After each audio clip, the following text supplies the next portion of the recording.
எல்லோருக்கும் வணக்கம். மாதர் தம்மை இழிவு செய்யும் மடமையை கொளுத்துவோம் அப்படின்னு சொன்னார் நம்முடைய மகாகவி, புரட்சி கவிஞர், புரட்சி பாடலாசிரியர் பாரதியார் அவர்கள். இப்போ என்ன தோணுதுன்னா, அந்த மாதிரி மடமையை தொடர்ந்து செஞ்சிட்டு இருக்கவங்கள தூக்கி போட்டு கூட மிதிக்கலான்னு தோணுது. ஏன் இந்த அளவுக்கு நான் இதை ஒரு கடுமையாக சொல்கிறேன் அப்படின்னா, இப்போ சமீபத்தில் ஒரு சம்பவம் நடந்துட்டுருக்கு. என்ன அப்படின்னா, அது வெப் சீரிஸ் மூலமாக நடந்துகிட்ருக்கு. அந்த வெப் சீரிஸ் என்ன, இதோட விவரங்கள் என்னன்னு நம்ம பார்ப்போம். அதாவது பிளாக் வாரண்ட் அப்படிங்கிற ஒரு வெப் சீரிஸு நெட்ஃப்ளிக்ஸில் வெளியிட்டு அது தொடர்ந்து எபிசோடாக ஒளிபரப்பாகுது. அந்த எபிசோடில் என்னடா பிரச்சனை அப்படின்னு பார்த்தா, அந்த எபிசோடே ஒரு நாவலை மையப்படுத்தியிருக்கு. அந்த நாவலில் 2 பேர் எழுதியிருக்காங்க. அவங்க யார் அப்படின்னா, சுனில் குப்தா அப்படிங்கிற ஒரு ஆணும், சுனேத்ரா சௌத்ரி அப்படிங்கிற ஒரு பெண்மணியும் எழுதியிருக்காங்க. 2 பேர் சேர்ந்து இந்த நாவலை எழுதியிருக்காங்க. இந்த நாவலில் எழுதப்பட்ட கதை என்ன அப்படின்னா,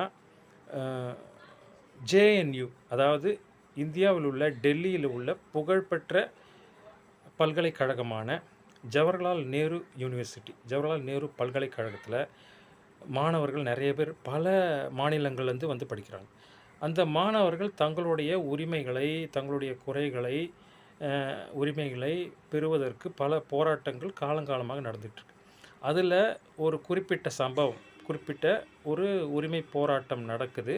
அந்த உரிமை போராட்டத்தின்படி அது ஒரு கலவரமாக மாறுதான். அந்த கலவரத்தின் காரணமாக அதில் ஈடுபட்ட மாணவர்கள் ஒரு 180 பேரை கைது பண்ணுறாங்க. கைது செய்து எங்கே அடைக்கிறாங்க அப்படின்னா, தீகார் சிறையில் அடைக்கிறாங்க. அந்த தீகார் சிறையில் அடைத்த பிறகு அந்த 180 பேரும் ஒரு மர்மமான முறையில், ரகசியமான முறையில், நுணுக்கமாக அவங்களுடைய புத்திசாலித்தனத்தை பயன்படுத்தி அங்கேருந்து தப்பிச்சு போயிடுறாங்களாம். அப்படி தப்பிச்சு போனவங்களை எப்படி போனாங்க அப்படின்னு கண்டறியறதுக்கு ஒரு குழு வருது, மேலதிகாரி குழு. அதில் இடம்பெற அந்த வடநாட்டவர் விசாரிக்கிறார். அப்படி விசாரிக்கும் பொழுது அவர் இந்த தப்பிச்சு போன அந்த மாணவர்கள், அதாவது சிறை கைதிகளை அந்த சிறை கூடத்தை காவல் காத்த அந்த நபரை, சிறை காவலரை விசாரணைக்கு உட்படுத்துகிறார். அப்படி உட்படுத்தும் பொழுது அந்த